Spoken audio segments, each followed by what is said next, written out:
आपका मेरे YouTube channel में स्वागत है।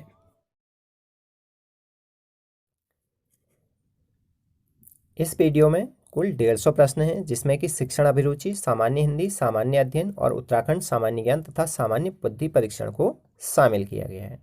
तो आइए प्रश्नों के उत्तरों को जानते हैं। पहला प्रश्न, पेशी संबंधी विकास के लिए सबसे उचित कार्यकलाप कौन सा है? आंसर है, ऑप्शन है सी, बॉल फेंकना। प्रश्न 2 है, बैंकिंग शिक्षा का पिता कौन है? तो ऑप्शन ए, फ्रेयर। प्रश्न 3 है, उदाहरण द्वारा सामान्यीकरण तक पहुंचने वाली विधि है? तो ऑप्शन बी सही है, आगमन। चौथा प्रश्न है, मूल रूप से अध्यापक के व्यावसायिक चरित्र का उल्लेख है? ऑप्शन सी, व्यावसायिक नीति शास्त्र। प्रश्न 5, एक आदर्श अध्यापक को एकाग्रचित्त होना चाहिए। तो कौन सा ऑप्शन सही है? उपरोक्त सभी वाला, मतलब डी वाला। कौन कौन से क्या क्या होना चाहिए उस पर? शिक्षण विधि पर एकाग्रचित्त होना चाहिए, सिखाने वाले विषय पर, और छात्र और उसके व्यवहार पर एक आदर्श अध्यापक को एकाग्रचित्त होना चाहिए। प्रश्न 6 है, बच्चों द्वारा आलोचनात्मक चिंतन न सीखने का कारण है? ऑप्शन ए, कक्षा कक्षों उच्च रूप से अनम्य होना तथा उत्तरों का मूल्यांकन भी उसी प्रकार होना। अगला प्रश्न, प्रश्न 7, नीचे लिखी समस्याओं में से किसका अध्ययन व्यक्ति अध्ययन पद्धति द्वारा कर सकते हैं? ऑप्शन सी सही है, एक छात्र रोज कक्षा में सोता है, तो उसका हम क्या कर सकते हैं कि अध्ययन व्यक्ति अध्ययन पद्धति के द्वारा कर सकते हैं। 8वां प्रश्न है, व्यक्तित्व सीखने योग्य व्यवहारों का आदर्श संग्रह है, यह किसका कथन है? ऑप्शन बी सही है, स्किनर का। और प्रश्न 9, छात्रों के भाषागत विकास में सबसे अधिक प्रभाव डालने वाला भाज्य है सामाजिक परिस्थिति, यह किसका कथन है? यह है ऑप्शन डी, व्योगोट्स्की का। प्रश्न 10 है, अच्छा शिक्षण है, अच्छा शिक्षण क्या है? ऑप्शन ए सही है इसका, अधिगम संसाधनों को व्यवस्थित करना तथा विद्यार्थियों को अपनी गति से कार्य करने हेतु स्वतंत्रता देना। अगला प्रश्न, प्रश्न 11, कक्षा कक्ष में विद्यार्थियों का अधिगम परिलक्षण है? ऑप्शन डी सही है, अभिरुचि और अभिप्रेरणा का। प्रश्न 12, कक्षा कक्ष को सक्रिय अधिगम केंद्र बनाने के लिए अध्यापक को अपना अधिकांश समय व्यतीत करना होगा? ऑप्शन ए सही है, बच्चों द्वारा एक दूसरे के प्रति गैर आक्रामक तरीकों से संप्रेषण तथा समूह में कार्य करवाकर। प्रश्न 13 है, विद्यार्थियों में निम्न उपलब्धि का सबसे प्रमुख कारण है? तो निम्न उपलब्धि का सबसे प्रमुख कारण क्या है? डी, असुरक्षा और चिंता। प्रश्न 14, बच्चे सबसे अधिक सीखते हैं जब वे, ऑप्शन डी सही है, किसी वयस्क द्वारा समर्थित छोटे समूह में सीखते हैं। कब सीखते हैं बच्चे सबसे अधिक? किसी वयस्क द्वारा समर्थित छोटे समूह में। प्रश्न 15 है, विद्यालयी बच्चों में निम्न अभिप्रेरणा इनके कारण होती है? ऑप्शन ए सही है, अध्यापकों की निम्न संप्रेषण क्षमता। 16वां प्रश्न है, सभी अधिगमकर्ताओं के लिए विद्यालयी अनुभव का सबसे प्रमुख पक्ष है? ऑप्शन डी सही है, समाज में दूसरों के साथ अनुशासित रहना सीखना। 17वां प्रश्न है, प्रायः विद्यार्थी अपने शिक्षक से निम्नलिखित गुण को नापसंद करते हैं? कौन से गुण को नापसंद करते हैं विद्यार्थी अपने शिक्षक के? उपर्युक्त सभी। क्या? पक्षपातपूर्ण व्यवहार। अगर शिक्षक पक्षपातपूर्ण व्यवहार कर रहा है तो तब भी उसको नापसंद करते हैं विद्यार्थी, या वो घमंडी है या कठोर व्यवहार करता है। अगला प्रश्न है, प्रश्न 18, शिक्षा शास्त्रियों ने शिक्षक में निम्नलिखित गुण की परिकल्पना की है? कौन से गुण की? उपर्युक्त सभी। इतिहास का निर्माता, राष्ट्र निर्माता और संस्कृति का संरक्षणकर्ता होना चाहिए एक शिक्षक। अगला प्रश्न है, प्रश्न 19, यदि अध्यापक को अपने छात्रों से उचित सम्मान पाना है तो उसे करना चाहिए? क्या करना चाहिए? छात्रों के व्यक्तित्व का सम्मान करना चाहिए। अगला प्रश्न, प्रश्न 20, एक उत्तम अध्यापक को होना चाहिए? ऑप्शन ए सही है, छात्रों की पहुंच के अंदर होना चाहिए एक उत्तम अध्यापक को। अब अगला प्रश्न है, प्रश्न 21, अशिक्षित माता पिता को शिक्षित माता पिता की तुलना में अपने जीवन प्रतीत होता है? अपना जीवन कैसा प्रतीत होता है उनको? आसान। और अगला प्रश्न है, प्रश्न 22, ग्रामीण परिवेश के विद्यालयों में बालकों को वंचित रखा जाता है किस चीज से? अध्ययन आदतों से, जबकि और चीजों में वो आगे रह सकते हैं, जैसे खेलकूद, किताबों में, अध्ययन सामग्री से, जबकि अध्ययन आदतों में वो वंचित रह जाते हैं। 23वां प्रश्न है, प्राथमिक स्तर के पाठ्यक्रम में प्रमुख कमी है, क्या है? उपर्युक्त सभी सत्य हैं। क्या होता है? पाठ्यक्रम एकांगी होता है, पाठ्यक्रम संकुचित है, या ग्रामीण एवं नगरीय पाठ्यक्रमों में अंतर नहीं है। और अगला प्रश्न है प्रश्न 24, प्राथमिक स्तर पर शिक्षक या तो अपना वक्त काटते हैं अथवा बालकों पर अनावश्यक बोझ डालते हैं। इस कथन का तात्पर्य है उपर्युक्त सभी। प्राय शिक्षकों की शिक्षण पद्धतियां दोषपूर्ण होती हैं। प्राय शिक्षक अपने कार्य के प्रति प्रतिबद्ध नहीं होते हैं। प्राय शिक्षक समय काटने विद्यालय चले आते हैं। यह कथन है एक। अगला प्रश्न है प्रश्न 25, ग्रामीण परिवेश में प्रायः अभिभावक बालकों की विद्यालय जाने से रोक देते हैं। बालकों को विद्यालय जाने से क्यों रोक देते हैं? डी ऑप्शन सही है, उपर्युक्त सभी परिस्थितियों में। ए, जब घर संबंधी कोई कार्य बालक से कराना होता है। बी, बालक को कृषि संबंधी कार्यों में लगाया जाता है, या जब घर में कोई उत्सव होता है तो तब उनके अभिभावक विद्यालय जाने से उन्हें रोक देते हैं। 26वां प्रश्न है, बालकों की शिक्षा के मार्ग में आर्थिक कठिनाइयाँ भी आती हैं, क्योंकि? इसमें भी डी ऑप्शन सही है, सभी सही हैं। इसमें बालकों से हमारे यहाँ बाल श्रम करवाया जाता है, बालकों को पढ़ाना, पैसा खर्च करना समझा जाता है, बालकों के लिए फीस भी जुटाना मुश्किल हो जाता है। यह आर्थिक कठिनाइयाँ हैं। अगला प्रश्न है प्रश्न 27, शिक्षक को छात्रों के लिए होना चाहिए। ऑप्शन ए सही है, भूमिका निर्वाह करने वाला आदर्श प्रतिरूप। अगला प्रश्न है प्रश्न 28, उच्च शिक्षा अधिकारियों के साथ शिक्षक को व्यवहार करना चाहिए। कैसा व्यवहार करना चाहिए? मर्यादित व्यवहार। प्रश्न 29, शिक्षकों के चयन एवं नियुक्ति में निम्नलिखित दोष पाया जाता है। इसमें भी डी ऑप्शन सही है, चयन की समरूपी प्रक्रिया का अभाव होता है, अनुचित हस्तक्षेप एवं दबाव होता है, सांप्रदायिक हस्तक्षेप होता है। अगला प्रश्न है प्रश्न 30, मुदालियर आयोग के अनुसार नियुक्ति एवं चयन हेतु सुधार बिंदु दिया गया है।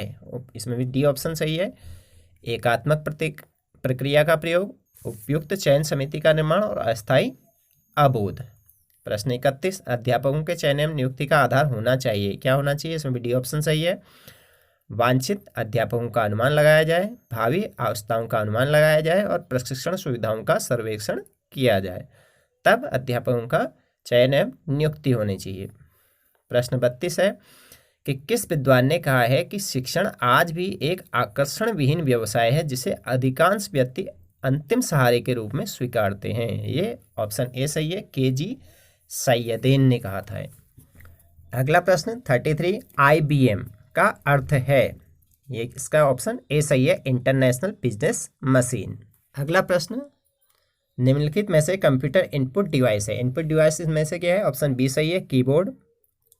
और प्रश्न 35, निम्नलिखित में सर्वशक्तिशाली कंप्यूटर है। ऑप्शन सी सही है, सुपर कंप्यूटर। प्रश्न 36 है, निम्नलिखित में से कौन सी एक कंप्यूटर भाषा नहीं है? तो डी वाला ऑप्शन सही है, लोटस नहीं है, जबकि और सब कंप्यूटर की भाषा है या कंप्यूटर लैंग्वेज है। अगला प्रश्न, प्रश्न 37, कंप्यूटर में स्टोरेज क्षमता की इकाई को कहा जाता है। क्या कहा जाता है इसको? ऑप्शन बी सही है, बाइट कहा जाता है। जैसे हम देखते हैं MB मेगाबाइट या KB किलोबाइट। और अगला प्रश्न, प्रश्न 38 है, 1 किलोबाइट में कितने बाइट होते हैं? तो आंसर बी सही है, 1024, मतलब 1024 बाइट होते हैं 1 किलो में, 1 KB में। और 39वां प्रश्न है, कंप्यूटर की भाषा में बिट से अर्थ है, BIT बिट से क्या अर्थ है? तो सी ऑप्शन सही है, बाइनरी डिजिट से। 40वां प्रश्न है, 1 बाइट में कुल कितने बिट होते हैं? तो ये होते हैं, ऑप्शन ए सही है, 8। अगला प्रश्न है प्रश्न 41, अनिश्चित शब्द का विलोम है। तो ये क्या है इसका? निश्चित। निश्चित क्या होता है? अनिश्चित का विलोम होता है। अगला प्रश्न, प्रश्न 42, अग्नि शब्द का पर्यायवाची है। अग्नि का शब्द का पर्यायवाची क्या होता है? पावक। और अगला प्रश्न, प्रश्न 43 है, आंचल शब्द का तत्सम है। आंचल शब्द का तत्सम क्या होता है? अंचल। बी ऑप्शन सही है। और 44वां है, हर्ष शब्द का विलोम है। हर्ष का विलोम क्या होता है? विषाद। बी ऑप्शन सही है। 45वां प्रश्न है, हिनहिनाना शब्द है। हिनहिनाना कैसा शब्द है? एक अनुकरण वाचक। जब किसी की आवाज़ों को दिखाया जाता है शब्दों के रूप में तो उसको अनुकरण वाचक शब्द कहते हैं। अगला प्रश्न है प्रश्न 46, निम्नलिखित में विदेशी शब्द है। तो विदेशी शब्द कौन सा है इसमें? ऑप्शन डी सही है इसका, क्योंकि बस भी विदेशी शब्द है, स्कूल भी और पेंसिल भी, सब विदेशी शब्द हैं। अगला प्रश्न, प्रश्न 47, भारत के संविधान के किस अनुच्छेद में हिंदी राजभाषा घोषित किया गया है? हिंदी को राजभाषा घोषित किसमें किया गया है? अनुच्छेद 343 है, मतलब ऑप्शन बी सही है। 39वां प्रश्न है, हिंदी का प्रथम महाकाव्य कौन सा है? तो इसका ऑप्शन बी सही है, पृथ्वीराज रासो। और 49वां है, हिंदी किस भाषा परिवार की भाषा है? तो ये ऑप्शन सी सही है, भारो पी परिवार की भाषा है। 50वां प्रश्न है, निम्नांकित में मूर्धन्य व्यंजन बताइए। तो इसमें ऑप्शन सी सही है, ट ठ ड ढ वाला होता है मूर्धन्य व्यंजन। अब 51वां प्रश्न है, निम्नांकित में वर्तमानी की दृष्टि से अशुद्ध शब्द बताइए। तो ए ऑप्शन सही है इसका, अनाधिकार क्या है? वर्तनी की दृष्टि से अशुद्ध शब्द है, जबकि और सब शुद्ध शब्द हैं। अगला प्रश्न है, निम्नांकित में योग रूढ़ शब्द बताइए। तो ऑप्शन सी सही है इसका, लंबोदर एक योग रूढ़ शब्द है। 53वां प्रश्न है, निम्नांकित पद में कौन सा अलंकार है? बिनु पद चले सुने बिनु काना, कर बिनु करम करे विधि नाना। तो इसमें ऑप्शन बी सही है, विभावना। अगला प्रश्न है, प्रश्न 54, निम्नांकित पद किस छंद में है? नवल सुंदर श्याम शरीर की, सरज सजल नीरज सी कल कांति थी। तो इसमें ऑप्शन सी सही है, द्रुत विलंबित। कौन सा छंद है इसमें? द्रुत विलंबित छंद है। प्रश्न 55वां है, वाक्यम रसाक्तम काव्यम किसका कथन है? ऑप्शन ए सही है, विश्वनाथ का। 56वां प्रश्न है, नाक पर सुपारी तोड़ना का अर्थ है? क्या होता है? ऑप्शन डी सही है इसका, बहुत परेशान करना। 57वां प्रश्न है, निम्नांकित में किस शब्द में तत्पुरुष समास है? तो इसमें ऑप्शन ए सही है, वाचस्पति में तत्पुरुष समास है। 58वां प्रश्न है, पित्राज्ञा में कौन सी संधि है? तो इसका बी ऑप्शन सही है, यण संधि। 59, निम्नांकित में तद्वित प्रत्यांत शब्द बताइए। तो इसमें डी ऑप्शन सही है, आदित्य। 60वां प्रश्न है, मंगेश डबराल की कृति जिसके लिए उन्हें साहित्य अकादमी पुरस्कार मिला। तो यह ऑप्शन बी सही है, हम जो देखते हैं। अब है निर्देश, प्रश्न 61 से 65। निम्नलिखित सूचना को पढ़िए और इस पर आधारित प्रश्नों के उत्तर दीजिए। एक शाला में 5 शिक्षक थे। ए तथा बी हिंदी और अंग्रेजी पढ़ाते थे। सी तथा बी अंग्रेजी और भूगोल पढ़ाते थे। डी तथा ए गणित और हिंदी पढ़ाते थे। ई तथा बी इतिहास व फ्रेंच पढ़ाते थे। तो अब यहाँ पर थोड़ी बहुत चीज़ें तो वैसी अंदाज आ रही हैं कि बी कितनी जगह पे आया है? 1 2 3, मतलब सबसे ज़्यादा बी पढ़ाता था। प्रश्न 61 है कि शिक्षकों में से कौन अधिकतम विषयों को पढ़ाता था? तो कौन पढ़ाता था अधिकतम विषयों को? बी पढ़ाता था, जैसे कि अभी हमने देखा था, ऑप्शन बी ही सही है इसमें। और अगला प्रश्न है, निम्नलिखित जोड़ों में से कौन भूगोल और हिंदी दोनों पढ़ाता था? तो इसका आंसर कौन सा है? डी सही है, कौन भूगोल और हिंदी दोनों पढ़ाता था। इस विषय में आंकड़े नहीं दिए गए हैं, यह ऑप्शन डी में लिखा हुआ है। प्रश्न 63 है, 2 से अधिक शिक्षक कौन सा विषय पढ़ाते थे? तो इसमें आंसर बी सही है कि 2 से अधिक शिक्षक हिंदी विषय पढ़ाते थे। तो इसमें ऑप्शन बी सही है। 64वां प्रश्न है कि डी बी और ए निम्नलिखित में से कौन सा विषय पढ़ाते थे? तो इसमें कौन सा विषय पढ़ाते थे वो? तो इसका ऑप्शन सी सही है, डी बी और ए केवल हिंदी विषय पढ़ाते थे। अब 65वां प्रश्न है, शिक्षकों में से कौन 2 से कम विषयों को पढ़ाते थे? तो कौन कौन पढ़ाते थे? ऐसा कोई शिक्षक नहीं है जो 2 से कम विषयों को पढ़ाते थे। अब है निर्देश, प्रश्न 66 व 67। निम्न सूचना को ध्यानपूर्वक पढ़िए तथा अनुसृत प्रश्नों के उत्तर दीजिए। A B C D E तथा एफ एक वृत्त में केंद्राभिमुख बैठे हुए हैं। एक वृत्त में बैठे हुए हैं, दिखा रहे हूँ, एक वृत्त में एक दूसरे के आमने सामने इस तरह से बैठे हुए हैं। अब बैठे कैसे हो कि ए डी एफ तथा बी के बीच में है। डी क्या है? एफ और बी के बीच में है। डी क्या बैठा हुआ है? यहाँ पर मान लिया डी है, वो किसके बीच में? एफ और बी के बीच में बैठा हुआ है। और ए क्या है? डी के दाएं तरफ दूसरे स्थान पर है और ई के दाहिने तरफ से दूसरे स्थान पर है। तो इसमें प्रश्न 66 है। अब ए के सम्मुख कौन है? तो इसका डायग्राम देखिएगा, ये है कुछ इस तरह से। तो इसका उत्तर क्या है? ऑप्शन ए सही है कि ए के सम्मुख बी है। ए के सामने पे कौन है? यहाँ पर देखिए, ए के सामने पे कौन है? बी है। और एफ के सामने पे ई है और डी के सामने पे सी है। अगला प्रश्न है इसमें, निम्नलिखित में कौन डी के सम्मुख है? तो डी के सम्मुख कौन था? सी, मतलब ऑप्शन बी सही है। और 68वां प्रश्न है, एक दिन रवि घर से निकला और दक्षिण की ओर 10 किलोमीटर साइकिल चलाई, दाहिने मुड़ा और 5 किलोमीटर साइकिल चलाई, और दाएं मुड़ा और 10 किलोमीटर साइकिल चलाई, और बाएं मुड़ा और 10 किलोमीटर साइकिल चलाई। उसे अपने घर सीधे वापस पहुंचने के लिए कितने किलोमीटर साइकिल चलानी होगी?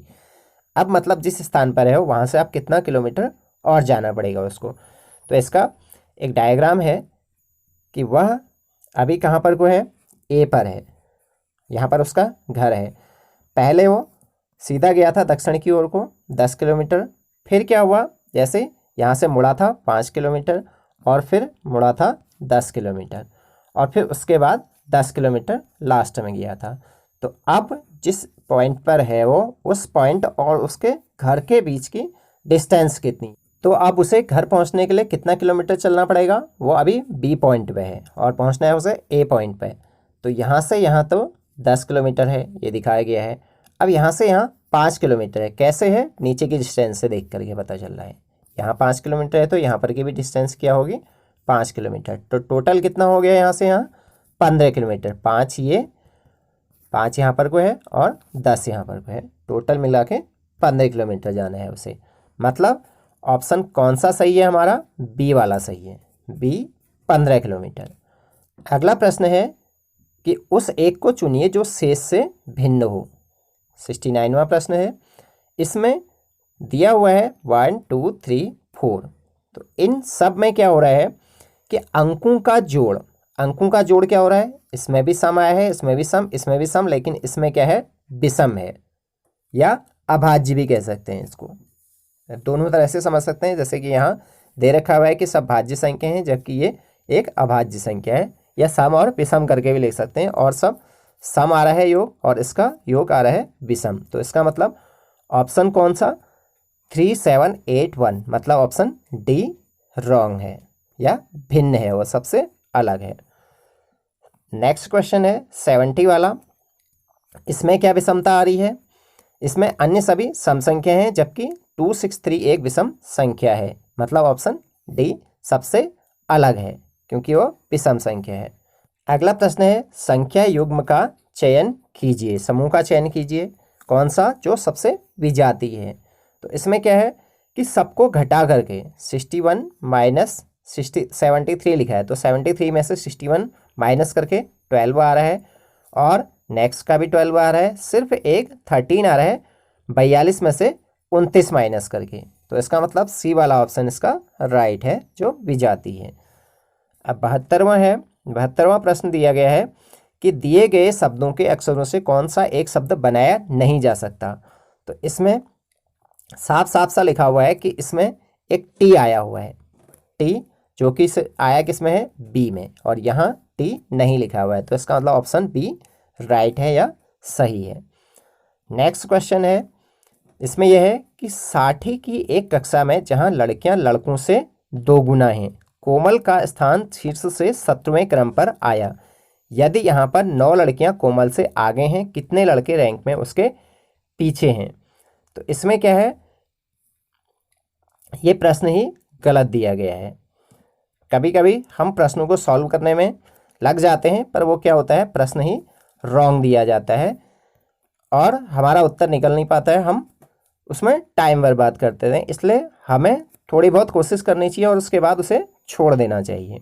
जैसे इसमें प्रश्न को सॉल्व करके निकाला गया है कि 20 में से 7 माइनस किया तो 13 लड़के रैंक में कोमल से पीछे हैं, और 13 यहाँ कोई भी ऑप्शन नहीं दिया गया है, यहाँ 23 ऑप्शन दिया गया है। इसका मतलब इसका कोई भी विकल्प सही नहीं है, इसमें कॉमन मार्क्स मिल जाते हैं ऐसे प्रश्नों में। अगला प्रश्न है, नीचे के प्रश्न में 2 कथन दिए गए हैं तथा उनके निष्कर्ष फर्स्ट तथा सेकंड अनुसृत हैं। आपको इन 2 कथनों को सत्य मानकर चलना है, यद्यपि वे सामान्य ज्ञात तथ्यों से भिन्नता रखते हों। निष्कर्षों को पढ़िए और फिर यह निश्चित कीजिए कि दिए गए निष्कर्षों में से कौन सा तार्किक रूप से दिए गए कथनों से अनुसरित होता है, सामान्य ज्ञात तथ्यों की अवहेलना करते हुए। मतलब आपको जो चीज़ पता है उसको मत मानिए, जो यहाँ पर लिखा है वो सत्य मान करके तब प्रश्नों के उत्तर दीजिए। कह रहे हैं कथन क्या है, सभी पुष्प तने हैं, जबकि ऐसा होता नहीं है लेकिन ऐसा मान लीजिए कह रहे हो। और अगला है सभी तने जड़ें हैं। तो निष्कर्ष क्या निकला है, पहला है सभी जड़ें पुष्प हैं और दूसरा निष्कर्ष निकला है सभी तने पुष्प हैं। तो अब इसके आधार पर प्रश्नों के उत्तर देने हैं हमें। अब ए बी सी डी, तो इसमें से कौन सा वाला सही होगा, तो ऑप्शन डी इसका न तो फर्स्ट और न ही सेकंड अनुसरित है। कैसे देखिएगा, इसके वेन आरेख से साफ पता चल रहा है, क्योंकि कोई भी एक दूसरे में कॉमन नहीं दिखा रहा है। अगला प्रश्न है निम्नलिखित को अर्थपूर्ण अनुक्रम में व्यवस्थित कीजिए। तो पहले क्या आएगा ये देखना है। तो जैसे कोई अस्वस्थ होता है, बीमार होता है, तो उसका ऑप्शन क्या होगा, इसका ए वाला सही है। पहले वो बीमार होगा, सेकंड फर्स्ट में आएगा, फिर चिकित्सक आएगा, फिर परामर्श, फिर उपचार, फिर स्वास्थ्य लाभ। इस तरह से इसका सीरीज बनेगी, अनुक्रम बनेगा। तो इसका मतलब सही वाला ऑप्शन कौन सा है, ए वाला। अब अगला प्रश्न है प्रश्न नंबर 76। उस सही विकल्प को चुनिए जो दिए गए पैटर्न के संगत हो तथा रिक्त स्थान की पूर्ति करें। तो इसमें क्या है, इसमें देखिएगा कुछ चीज़ें इसमें कॉमन होती हैं ऐसे प्रश्नों में। क्या हो रहा है, 95 में कितना ऐड करके, 20.5 ऐड करके ये संख्या आ रही है। 95 में ये संख्या 20.5 ऐड करके, फिर 22 मतलब 20 से कितना ज़्यादा है, 2 ज़्यादा है, 20.5 से 2 ज़्यादा है, फिर इधर फिर 2 ज़्यादा है, इससे पहले वाले से फिर 2 ज़्यादा हो रहा है, इससे 2 ज़्यादा ये था, इससे 2 ज़्यादा ये हो रहा है, फिर 2 ज़्यादा ये होगा और लास्ट में 2 ज़्यादा और होगा है। तो इसका मतलब आंसर बी वाला सही है कि अब क्या आना चाहिए यहाँ पर को, 138 के बाद क्या आना चाहिए था, 138 के बाद दिया हुआ है 162.5, यहाँ पर देखिएगा। तो ऑप्शन बी सही है इसका। नेक्स्ट क्वेश्चन, गलत पद का पता लगाएं। उसी तरह से ये भी, इसमें भी एक जोड़ा है, फिर इसमें देखिएगा एक जोड़ा जा रहा है, फिर 2 घटाया जा रहा है, फिर 3 जोड़ा जा रहा है, 4 घटाया जा रहा है, मतलब प्लस माइनस, लेकिन ऊपर को बढ़ते जा रहे हैं। तो इसका आंसर डी सही है, 129वां। अब 78वां प्रश्न है, विजाति को अलग करें। विजाति क्या है, सी वाला अलग है।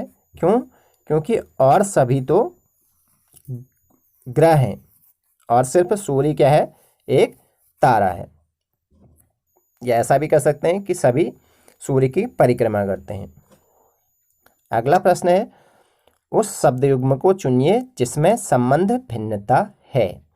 इसमें भी उसी तरह से है कि जैसे बॉटल और वाइन, वाइन बॉटल में आती है, कप के अंदर टी आता है, फीचर मतलब घड़े के अंदर वाटर मतलब पानी आता है, बॉल के अंदर बैट नहीं आता है। तो इसका मतलब डी वाला ऑप्शन एक गलत है या सबसे अलग है। अगला प्रश्न है प्रश्न 80।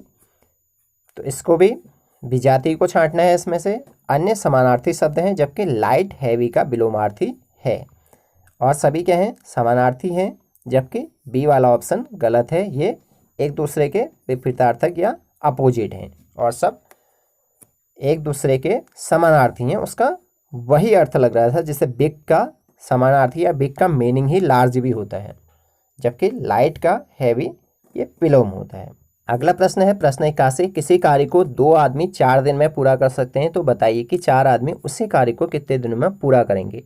तो इसमें ठीक उल्टा संबंध होता है व्यक्ति और काम करने में, क्योंकि जैसे एक आदमी किसी काम को 2 दिन में करेगा तो उसी काम को 2 आदमी एक ही दिन में पूरा कर लेंगे, मतलब कम दिनों में कर लेंगे। तो ठीक उसी तरह से यहाँ पर भी होगा, 4 आदमी उसी काम को, ऑप्शन बी सही है, 2 दिन में पूरा करेंगे। अगला प्रश्न 82 है। 3 क्रमागत संख्याओं का योगफल 288 288 है, तो प्रथम संख्या का मान ज्ञात कीजिए। इसमें ऑप्शन बी सही है।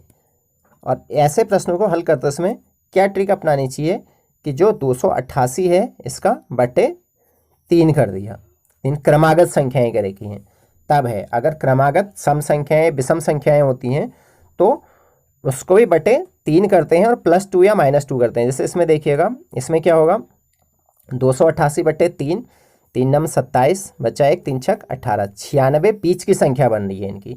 तो आप प्रथम संख्या उसमें पूछी गई है कि प्रथम संख्या क्या होगी, तो 96 से 1 कम हो गया, क्रमागत में पहले आती है, बीच की संख्या बटे 3 करने से प्राप्त हो जाती है।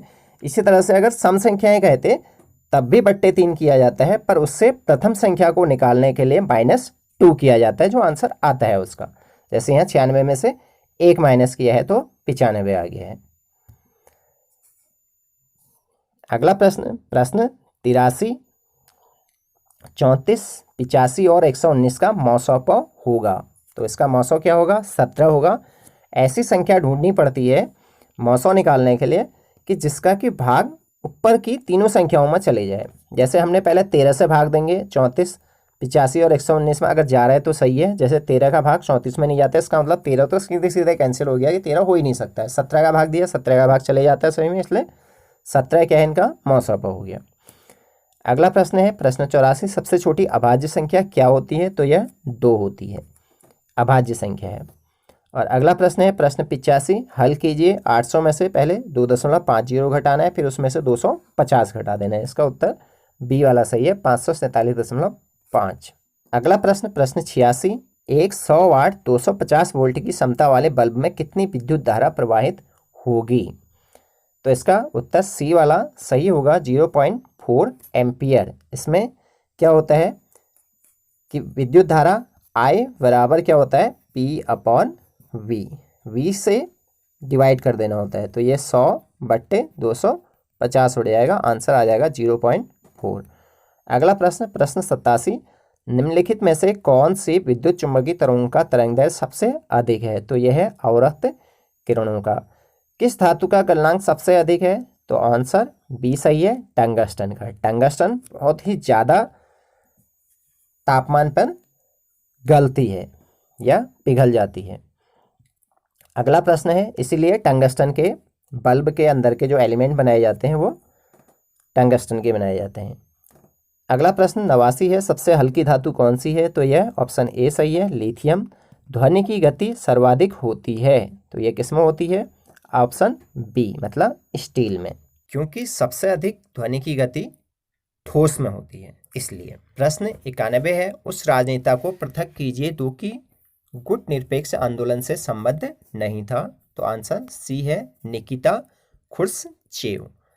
92, 1776 की स्वतंत्रता की घोषणा का प्रमुख लेखक कौन था। Option D, Thomas Jefferson. 93 है, निम्नलिखित में से कौन सा देश नाटो का सदस्य नहीं है। तो आंसर सी है, क्यूबा, और सब नाटो के सदस्य हैं। अगला प्रश्न है, मध्यकालीन उत्तराखंड की राजशाही द्वारा लिए जाने वाले कर कटक का संबंध किससे है। सेना के लिए लिया जाने वाला कर को कटक कहा जाता था। 95, उत्तराखंड में ऐपण का संबंध है, किस चीज़ से ऐपण का संबंध, लोक चित्रकला से। अगला प्रश्न 96, उत्तराखंड की निम्न जनजातियों को प्रदेश में उनकी जनसंख्या के प्रतिशत के अवरोही क्रम में व्यवस्थित कीजिए। सही उत्तर के चयन के लिए नीचे दिए गए कोड का उपयोग कीजिए। थारू, राजी, बुक्सा और जौनसारी। तो इसका ऑप्शन बी सही है।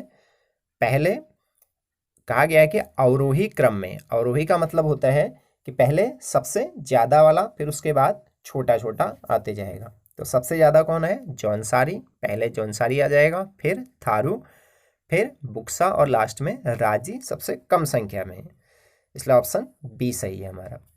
97वां प्रश्न है कि मध्यकालीन उत्तराखंड राज्य के पंवार वंश के शासकों को उनके शासनकाल के प्रारंभ होने के वर्ष से सुमेलित कीजिए। इसमें ऑप्शन सी सही है, A2 मतलब अजयपाल क्या था 1493 में, B1 मतलब महीपति शाह 1624 में, C4 का मतलब है कि ललित शाह 1772 में, और D3 जयकीर्ति शाह 1780 में शासन कर रहा था उत्तराखंड में। अगला प्रश्न है कि यह संकल्प निम्नलिखित में से किसमें से लिया गया है। अल्पसंख्यक, पिछड़े तथा आदिवासी क्षेत्र, दलित एवं पिछड़े वर्ग को पर्याप्त संरक्षण प्रदान किया जाएगा। तो ये इसका ऑप्शन है डी भारतीय संविधान के उद्देश्य विषयक संकल्प के मुख्य बिंदु से लिया गया है। अगला प्रश्न है प्रश्न 99, निम्न में से the protestant ethic and the spirit of capitalism का लेखक कौन है? तो इसमें ऑप्शन सी सही है, Max Weber. Option C Max Weber. अगला प्रश्न प्रश्न 100, निम्नलिखित युग्मों में से कौन सा सही सुमेलित नहीं है? तो इसमें सही सुमेलित कौन सा नहीं है? बहु विवाह पर प्रतिबंध सैयद अहमद खान ने लगाया, ये सही नहीं है इसका, और सब सही है क्योंकि सती प्रथा का उन्मूलन राजा राममोहन राय ने किया था। विधवा पुनर्विवाह एक्ट ईश्वरचंद्र विद्यासागर, और बाल विवाह पर प्रतिबंध हरविलास शारदा ने, तभी शारदा एक्ट भी बना है बाल विवाह के ऊपर। 101वां प्रश्न है निम्नलिखित परिणामों में कौन सा हरित क्रांति के परिणामों से मेल नहीं खाता है? हरित क्रांति के उससे मेल नहीं खाता है। ऑप्शन सी वाला, हरित क्रांति मुख्यतः छोटे तथा निर्धन किसानों के लिए लाभदायक रही, जबकि ये सभी के लिए लाभदायक रही थी। अगला प्रश्न प्रश्न 102वां, उत्तराखंड में अशोक का शिलालेख कहाँ पर है? तो यह ऑप्शन ए सही है, कालसी में है। प्रश्न 103, अंग्रेजों तथा गोरखाओं के मध्य सुगौली की संधि कब अनुमोदित हुई? 1816 में, जिसको संगौली की संधि भी कहा जाता है। अगला प्रश्न, ग्रामीण विकास मंत्रालय द्वारा निर्धन और निराश्रय वर्ग के लिए निःशुल्क आवास योजना का नाम क्या है? तो ये ऑप्शन सी सही है, इंदिरा आवास योजना। अगला प्रश्न 105, किस चोल शासक ने श्री विजय साम्राज्य के विरुद्ध सफल सैनिक अभियान चलाया? ऑप्शन सी, राजेंद्र चोल ने। 106वां प्रश्न, मोहिनी अट्टम नृत्य विकसित हुआ था? डी ऑप्शन सही है, केरल में। अगला प्रश्न, निम्न में से किस स्थान पर भारत का प्रथम आणविक ऊर्जा केंद्र स्थापित किया गया? तो ये ऑप्शन डी सही है, तारापुर। अगला प्रश्न, निम्न में कौन सी अवधि हड़प्पा सभ्यता का सही काल दर्शाती है? तो ये ऑप्शन डी सही है, 2600 ईसा पूर्व से 1900 ईसा पूर्व तक। वैसे इसको 2500 ईसा पूर्व से 1750 ईसा पूर्व तक लिखा जाता है, लेकिन यहाँ पर वो ऑप्शन नहीं है, तो इसलिए 2600 वाला ही सही माना जाएगा। अगला प्रश्न, निम्न भाषाओं में से किसका प्रयोग सम्राट अशोक की राजधानियों में किया गया है? तो कौन सी भाषा प्रयोग की गई थी? वह है ऑप्शन सी, प्राकृत भाषा में। उसके सारे शिलालेख प्राकृत भाषा में ही हैं। अगला प्रश्न, निम्न में से किस सूफी संत को गरीब नवाज कहा जाता है? तो ऑप्शन बी सही है, ख्वाजा मोइनुद्दीन चिश्ती को। अगला प्रश्न, अकबर के शासनकाल में 10 साला बंदोबस्त विकसित करने का श्रेय निम्न में से किसे दिया जाता है? तो यह दिया जाता है टोडरमल को। अगला प्रश्न, निम्न में से कौन सी गैस ग्रीन हाउस गैसों में सम्मिलित नहीं है? तो ये नाइट्रोजन है, जबकि और सब क्या हैं? ग्रीन हाउस गैसों में सम्मिलित हैं। अगला प्रश्न है, निम्न का मेल कीजिए। इसमें ऑप्शन ए सही है। किस तरह से? ऑप्शन ए में है, ए का 4 है, नीति दर्रा कहाँ है? चमोली में है। और दूसरा है B3 दारमा दर्रा है, पिथौरागढ़ में। डी और अगला है डोडी ताल, जो कि कहाँ है? उत्तरकाशी में। देवरिया ताल है रुद्रप्रयाग में।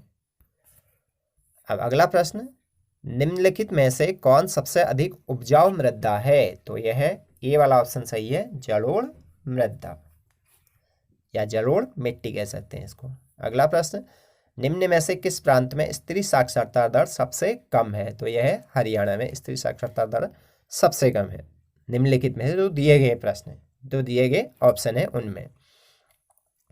अगला प्रश्न है, निम्न में से कौन सी ऊर्जा गैर परंपरागत ऊर्जा स्रोत नहीं है? नहीं है कहा गया है, तो यह है ऑप्शन ए, प्राकृतिक गैस।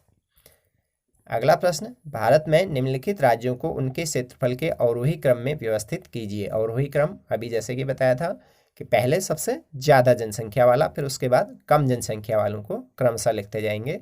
तो यहाँ पर व्यवस्थित पहले से ही की गई है। पहले उत्तर प्रदेश में सबसे ज़्यादा जनसंख्या है, फिर पश्चिम बंगाल में, फिर उत्तराखंड में उससे कम, फिर गोवा में सबसे कम, इनमें से।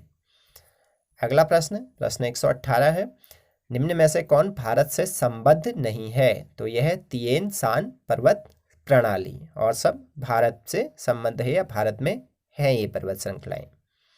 या जैसे थार का रेगिस्तान भारत में है, मामोस्टोंग कांगरी पर्वत भी यहाँ है और रीमो पर्वत भी यहाँ है, सिर्फ तिएन शान पर्वत प्रणाली भारत में नहीं है। अगला प्रश्न है, मानचित्र बनाना किस उद्देश्य की पूर्ति करता है? सी ऑप्शन सही है, कौशल उद्देश्य की पूर्ति करता है। निम्नलिखित महासागरों को उनके क्षेत्रफल के अवरोही क्रम में, मतलब सबसे बड़ा फिर उससे छोटा फिर उससे छोटा के क्रम में व्यवस्थित कीजिए। सही उत्तर के चयन हेतु दिए गए कोड का उपयोग कीजिए।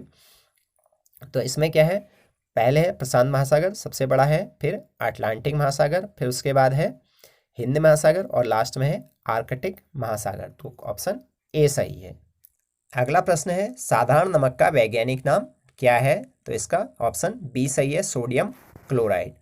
अगला प्रश्न है, लुढ़कती हुई गेंद कुछ दूर लुढ़कने के बाद स्वयं रुक जाती है, निम्नलिखित में से किस कारण से? तो ऑप्शन ए सही है, घर्षण बल के कारण से। अगला प्रश्न है, हाइड्रोमीटर यंत्र से संबंधित निम्नलिखित में से कौन सा कथन सत्य है या तैरने के सिद्धांत पर कार्य करता है? मतलब ऑप्शन बी सही है।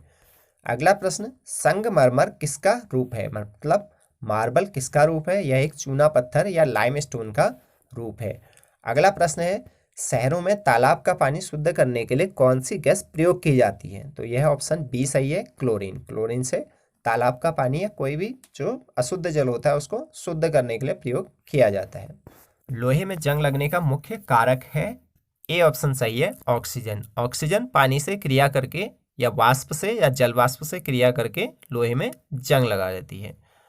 अगला प्रश्न है, कुपोषण से सबसे अधिक किसकी कमी होती है? तो क्या होता है इसमें? प्रोटीन। प्रोटीन की कमी से क्या हो जाता है? कुपोषण हो जाता है। अगला प्रश्न है, रोबोट क्या है? तो इसका ऑप्शन सी सही है, मनुष्य से मिलता जुलता एक यंत्र या डिवाइस जो आदेशानुसार कार्य करता है, जो कि जो है उसको जो कमांड दी जाती है उसके अनुसार ये कार्य करता है।